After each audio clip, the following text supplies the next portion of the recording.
같습니다.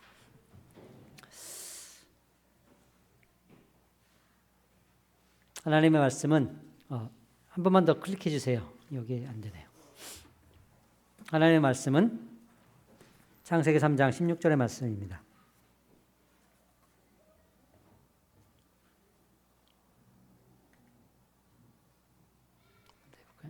됩니다. 창세기 3장 15절의 말씀입니다.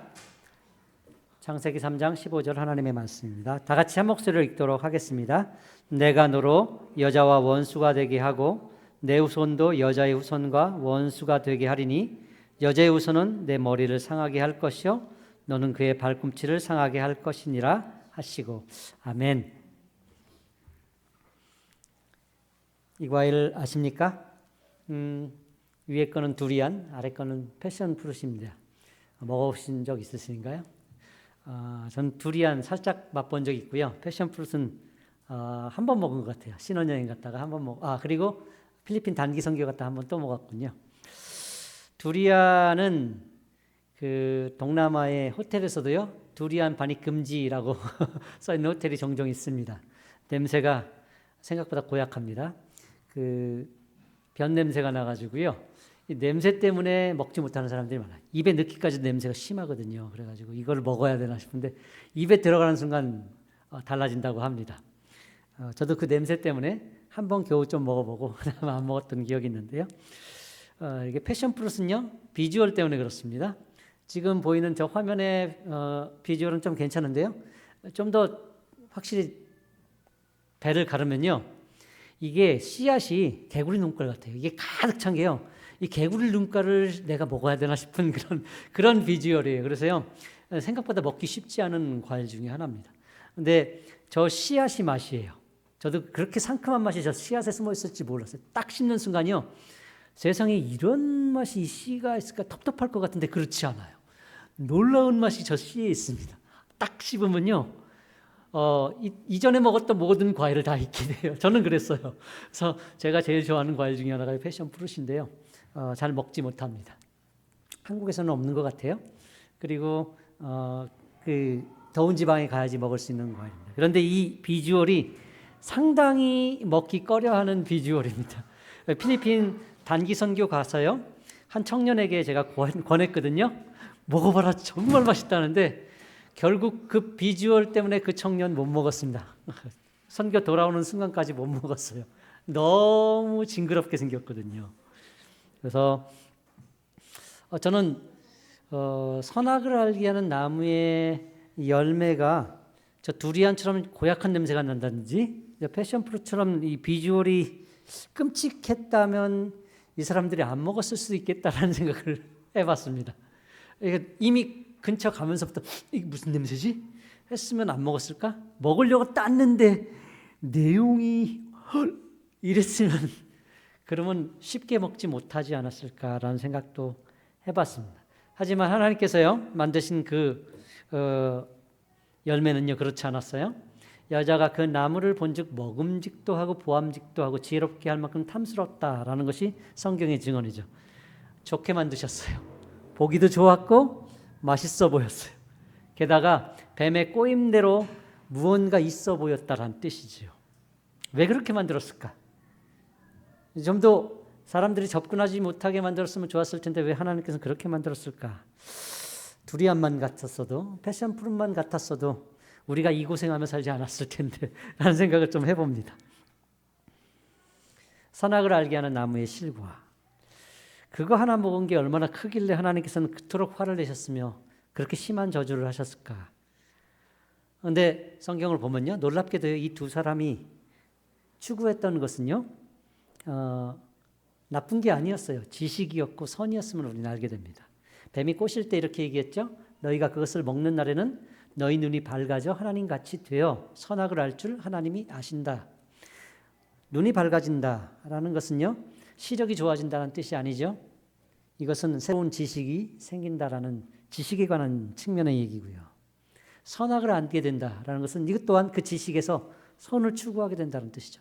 이 두 사람은 선과 지식을 추구하는 것이죠. 이걸 먹으면 무언가의 지식이 생길 것이고 좋은 것을 얻을 수 있을 거라는 기대를 하는 것이죠.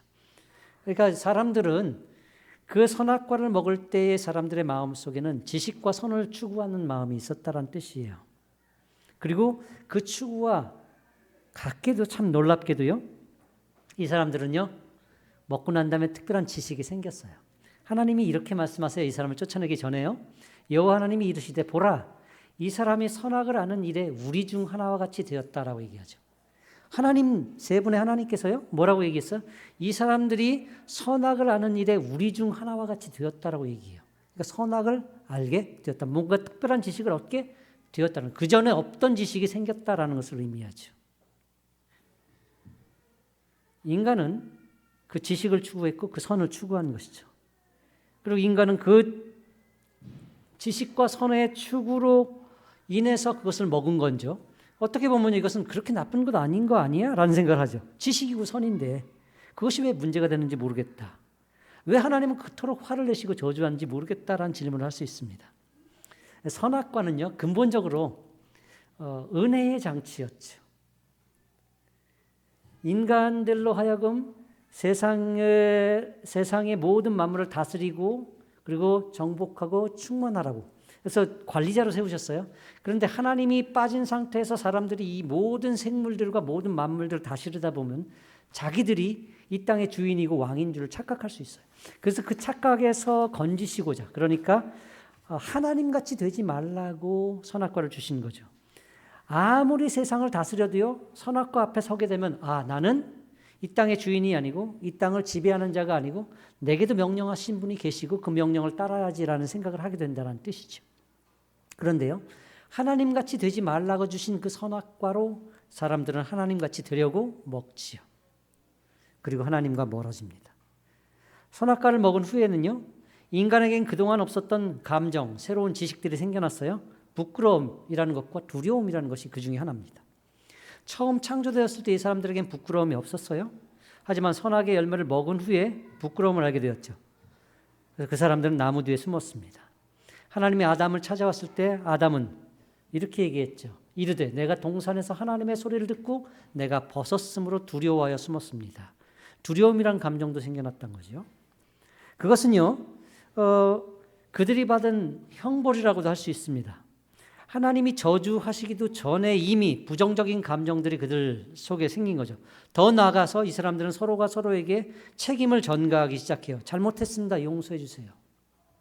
라고 하지 않았어요.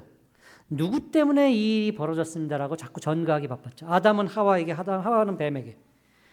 잘 되면 내 탓, 안 되면 남 탓. 이것에 시초죠. 하나님이 먹지 말라고 한 것을 먹은 다음부터 사람들이 변했습니다. 저주를 하시기도 전에 이미 부정적인 것들이 사람들의 마음과 생각을 정복하기 시작했고요. 그것만으로도 사람들이 선악과를 먹지 말라고 한 하나님의 뜻, 하나님의 의도를 좀 우리는 알게 돼요. 그런데 이 열매를 먹은 더 큰 문제는 뭐냐면요, 부정적인 감정보다 더 큰 것은 하나님을 피해 달아나기 시작했다는 것이 가장 큰 겁니다. 선악과를 먹은 인간의 필연적인 결과입니다. 하나님의 말씀에 굴복하지 않고 하나님과 같아지려고 한 것, 이것이 선악과를 먹은 사람들의 마음속에 있었던 것이에요. 어쩌면요, 지식과 선을 추구한 것은요, 하나의 허울에 불과합니다. 이것으로부터요, 우리는 인간이 추구하려고 했던 선과 지식이라는 것이 어떤 류의 선과 지식인지 알게 돼요. 하나님 없이 이루어 보고자 하는 선이고 지식이라는 것이죠. 하나님과 함께 하나님을 위해서 만드는 선이 아니고 그런 지식이 아니고 하나님 없이 인간이 스스로 하나님이 되어서 선을 만들고 지식을 만들어 보자고 하는 것이죠. 이것이 선악과를 먹은 인간의 근본적인 문제입니다. 이 문제는 그때부터 지금까지 영원히 문제로 남아 있어요. 하나님을 배제한 상태에서 인간이 지식과 선을 얻어서 열매를 맺을 수 있을 것 같습니까? 없습니다. 하나님이 없다면요, 사람은 아무리 좋은 것을 가지고 모여도요, 그 좋은 것으로 좋은 이슈와 그리고 명목을 가지고도 좋은 것을 만들어내지 못합니다. 변질이 되죠. 인간의 죄성 중에 가장 강력한 것 하나를 꼽으라면요, 그것은 완고함입니다. 완고함. 얼마나 고집이 센지 모릅니다. 저 사람 유해해도요, 그 유한 그 사람도 고집이 있어요. 아이들을 키워보면 압니다. 얼마나 고집이 센지 압니다. 말을 듣지 않아요. 아침에 출근하다가 뒤집어질 때도 많아요. 아이의 고집 때문에. 길 가다가 길 한복판에서 엄마와 아이가 소리를 지르며 싸우는 모습을 볼 때가 가끔 있어요. 제가 어릴 적에는요, 아니 어른이 왜 저래? 라는 생각을 했는데 어른이 돼 보니까 저 아이가 얼마나 고집이 세면, 얼마나 완고하고 강력했으면 엄마가 체면도 다 버리고 어른이라는 사람이 길 한복판에서 저러고 있을까라는 생각을 하게 되었어요. 인생을 통해서 사람을 배운 거죠. 우리가 잘 아는 속담, 잘 아는 말이 있죠. 애 큰 게 어른이라고. 그 고집 센 사람들이, 그 고집 센 아이들이 자란 게 우리예요. 우리가 고집이 없어졌나요? 아니요. 우리는 이 고집에 지식이 더해졌습니다. 우리의 생각이라는 것이 고집에 붙어버렸고요. 사상과 합리화가 붙어버렸어요. 더 강력해졌어요. 이 강력한 인간들이 모여서 선을 추구한대요. 좋은 것을 만들어 보겠대요. 이 세상이 불합리하대요. 그 불합리한 것을 만들기 위해서 모였어요. 어떤 결과가 생길 것 같습니까? 싸워요. 분쟁이 생기죠. 교회가 왜 갈라지는 줄 아세요? 이 고집과 완고함으로 좋은 것을 추구하고자 모여서 교회가 서로 갈라지는 이유도 돼요.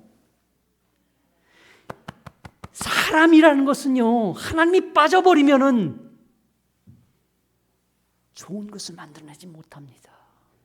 세상이 좋은 것 하고자 모여가지고 세상을 망가뜨린 적도 있어요. 십자군 원정이라고. 하나님의 이름을 모여서 사륙을 놀라운 일을 했죠. 역사를 통해서 우리는 배우게 되고요. 우리 개인의 삶을 통해서 우리는 배우게 돼요. 좋은 것 하고자 모여서 좋은 것 못하고 나쁜 것을 만드는 결과를 얼마나 많이 봤습니까? 하나님이 없으면, 하나님이 빠지면 그것이 지식이고 선이라고 하셔도 열매를 맺지 못해요. 이것이 인간입니다. 온전한 지식에 이르고자 한다면요, 하나님께 나와야 되는 거예요. 진정한 선을 행하고자 한다면요, 하나님의 이름으로 모인 하나님의 백성들이 끊임없이 하나님과 교통을 해야 돼요. 하나님이 어느 순간 빠져버리면은 싸움이 나요. 내가 옳다고 핏대를 세우게 되는 것이죠. 하나님을 벗어나서 사람들에게 무언가를 찾고자 한다면 장담컨대 우리 결국은 낭패가 됩니다. 교회에서요, 사람들이 종종 하는 말이 있어요. 사랑이 없어. 메말랐어. 그 교회 갔더니 목사가 사랑이 없어. 장로가, 권사가, 안수집사가 사랑이 없대요. 저는요, 그 사람들이 그렇게 말하는 이유를 알아요. 사랑에 대한 갈망이 있기 때문에 그렇게 얘기하죠. 그런데요, 가만히 보면요, 무엇도 있냐면요, 아니 저 사람이 사랑 못한다면 내가 사랑하면 되잖아요. 안 해. 바라기만 하는 거죠. 그러니까 사랑 없다는 얘기만 하는 거예요. 얼마나 자기중심적으로 생각하고 말하고 있는지 우리는 모릅니다. 더 나아가서 사람들이 교회 안에 들어와서조차 사랑을 찾지 못하는 이유는 사람에게서 사랑을 발견하려고 하기 때문에 그래요. 사람은 한계가 있어요. 목사도 사람이에요. 그렇게 다 사랑 못해요. 사람에게는 완전한 사랑이 있을 수 없어요. 완전한 사랑은 하나님께 있죠. 하나님을 배제한 곳에서는 완전한 사랑과 충만한 지식을 찾아낼 수 없습니다. 하나님은요, 하지 말라, 먹지 말라고 한 그것을 끝내 먹어버린 그 사람들을, 그 먹으면 죽어라고 했던 그 사람들을 찾아오신 하나님이에요. 숨어서 옷을 가리고 몸을 가리고 나무 뒤에 숨어버린 그들을 거기 나무 뒤까지 찾아오셔서 말씀하신 하나님입니다. 선악과를 먹었다고 저주하신 하나님을 나쁘다고만 할 수 없어요. 왜 그런 거 만들어서? 만든 이유도 사실은 하나님 같아지지 말라고 만든 거예요. 그들을 위해서 만들었는데 먹었다고요. 하나님은 약속하셨어요. 먹으면 저주할 거라고.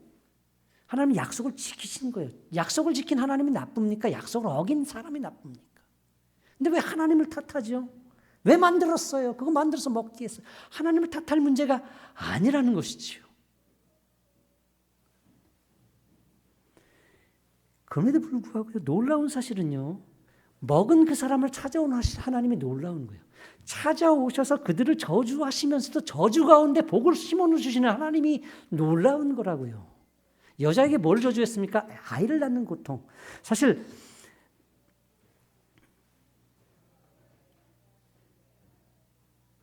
출산의 고통이 아니고요. 낳는 고통이라는 것은요. 모든 과정을 포함하는 고통입니다. 그런데 여기 고통은 아이를 낳아서 양육하고 기르는 과정까지 오는 고통이지만 사실 아이 자체가 가져오는 또 기쁨과 은혜가 있습니다. 그래서 성경은 아이를 상급이라고 하잖아요. 아이 자체는요. 존재만으로도 아름답고 귀합니다. 이 입에 들어가는 걸 쏙쏙 들어가는 걸 보고만 있어도 행복하고요. 이 아이가 쏙 자고 있는 모습을 보면 얼마나 만족스러운지 몰라요. 이 아이들은 우리에게 꿈과 소망을 줍니다. 우리 교회 내일이지 않습니까? 이 소망이 너무 크고 너무 개인적이라 아이들을 힘들게 하고 우리도 힘들 때도 있지만 그럼에도 불구하고 이 양육을 통해서 우리는 배우는 인생의 가치와 하나님의 교훈을 우리는 압니다. 아이들은 복이죠. 그래서 하나님은 우리에게 자녀를 주시는 복을 주셨다고요. 그것이 고통스러우면서도 복이 되게 하셨다고. 그리고 남자에게 주신 고통, 땀 흘려 수고해야지만 수확할 수 있는 고통 또한 사실은 저주만이 아니에요. 일과 노동은 인간을 인간되게 하는 아주 숭고한 것 중에 하나입니다. 이 남자에게 일터를 주기 이전에도, 그러니까 이 일터가 힘들어지게 하기 이전에도 사람들에게는 똑같은 축복이 있었어요. 세상을 만드시면서 땅을 정복하고 다스리라고 하셨다고요. 경작하라고 하셨다고. 이것이 이미 복이었어요. 이 복을 가지고 있었는데 이 복이 어떻게 됐냐면요. 이 경작할 땅이 저주를 받아서 엉겅퀴를 내고 가시를 낸 것이죠. 일이 힘들어진 것뿐이죠. 지금 하나님께서는 그 사람들에게 일터를 뺏지 않았다는 얘기예요. 여전히 저주는 하시지만 끊임없이 그 일터를 주시는 하나님이라는 거예요. 단지 문제가 있다면 그 일터가 문제죠. 가시와 엉겅퀴가 나죠. 그래서 일하기가 힘들어. 그래서 우리 직장이 만만치 않아. 이 직장이 마음에 안 들어서 직장을 이직해 보십시오. 그럼 거기는 만족스럽습니까? 그렇지 않을 겁니다. 이 교회가 마음에 들지 않아서 다른 교회에 옮겨 보십시오. 거기는 만족스러울 줄 알았습니까? 그렇지 않아요. 모든 곳은 만만치 않아요. 어딜 가도 그 나물에 그 밥인 이유, 그것은 사람의 범죄로 인한 형벌이 거기에 담겨 있기 때문에 그 결과를 우리가 맛보는 것이죠. 그럼에도 불구하고 하나님은 인간들에게 일터를 뺏지 않았어요. 끊임없이 그 일터를 주셨단 말이죠. 이것이 하나님의 사랑입니다. 더 나아가서 하나님은 인간들을 저주하실 때 여자의 후손과 뱀의 후손 사이의 전쟁을 얘기하시죠. 너희들은 나를 배반했지만 나는 여자의 후손을 통해서 끝내 너희를 구원하고야 말겠다라고 하시는 거죠. 그렇게 구원해서 너희를 내 백성 삼고야 말겠다는 약속까지 해내시지요. 숨어버린 그들을 찾아오시고 말씀하시고 그리고 그 인생을 책임지겠다고 하시는 것은 하나님의 사랑입니다. 하나님께서 이 에덴 동산에서 아담과 하와를 쫓아내실 때 그들에게 가죽옷을 입혀 보내시지요. 여호와 하나님이 이르시되 보라 이 사람이 선악을 알 일에 우리 중 하나와 같이 되었으니 그가 그의 손을 들어 생명나무의 열매도 따먹고 영생할까 하노라 하시고 여호와 하나님이 에덴 동산에서 그를 내보내어 그의 근원이 된 땅을 갈게 하시니라. 선악을 알게 하는 일에 하나님과 함께 같아진 상황에서 영원히 산다는 것은 인간에게는 비극이라고 하나님께서 말씀하시죠. 이 사람이 선악을 아는 일에 우리 중 하나와 같이 되었으니 그가 그의 손을 들어 생명나무의 열매도 따먹고 영생할까 하노라. 이것 선악을 아는 일에 우리와 같이 된 상태에서 영원히 살면은 이거는 심각한 거다. 그러니까 이들을 에덴에서 쫓아내서 선악을 아는 나무 옆에, 선악을 알게 하는 나무 옆에 있는 생명나무 열매를 먹지 말게 하자.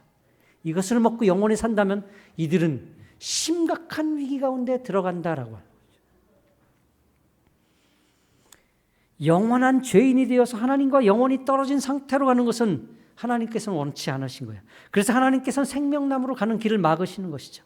그래서 어쩌면요, 이들이요 영원히 살지 못하고 죽게 되는 상황이 된 것, 이것은 저주가 아니고 복일 수 있어요. 우리를 죄에서 끊어서 다시금 하나님 앞으로 오게 할 수 있는 놀라운 하나님의 방법일 수 있다는 것이죠. 우리 구주 예수 그리스도의 죽음이라는 것이 우리를 살려내는 하나님의 역사였습니다. 죽음이 생명이 되었어요. 이 죽음이 은혜라는 사실을 우리는 알게 됩니다. 놀랍죠. 하나님은요, 저주만 하신 것이 아니고 저주 속에 은혜를 담으셨고 하나님의 구원을 약속하셨다는 것이죠. 아이들이 꿈꾸는 세상은 어른들이 없는 세상입니다. 자기들 마음대로 하고 싶은 것 다 하고 하기 싫은 것 안 하고 사는 세상, 이것이 지상 낙원일까라고 생각합니다. 하지만 아이들은요, 어른들이 없고 어른들의 훈육과 간섭이 다 이 땅에서 사라지면 그것이 그들에게 벌이 되고 저주가 될 거라는 생각을 하지 못해요. 그저 지상 낙원이 될 거라고 생각해요. 이 게임 끊임없이 하고 먹고 싶은 거 단 걸 끊임없이 먹고 내 마음대로 늦잠 자고 학교도 안 가고 이렇게 살면 이거보다 좋은 세상이 어디 있겠냐. 근데 어른들도 아이처럼 생각하는 거 아십니까?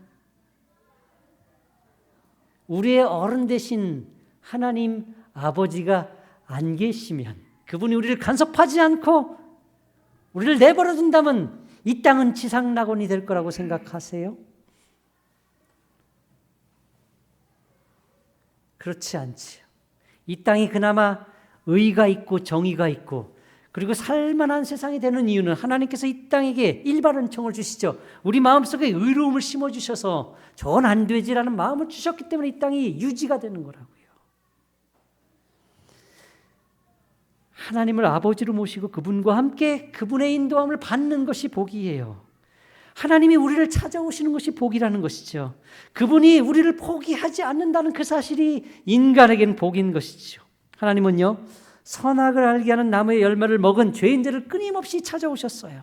그들을 떠나 보내시면서도 가죽 옷을 만들어서 입혀주셨죠. 그들의 부끄러움과 수치를 가려주셨어요. 지금도 하나님은 예수 그리스도의 옷으로 우리의 부끄러움과 수치를 가려주고 계시죠. 우리를 구원해서 하나님의 자녀를 삼고 계시죠.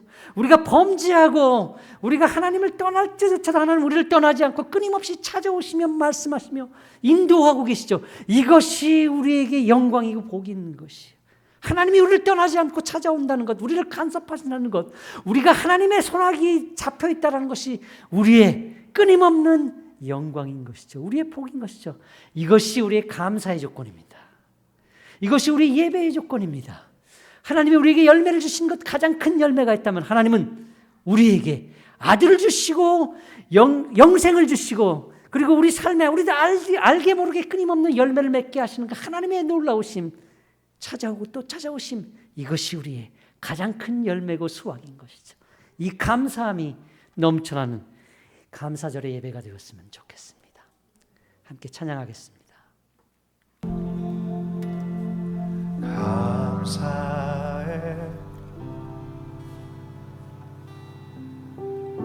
시험이 닥쳐온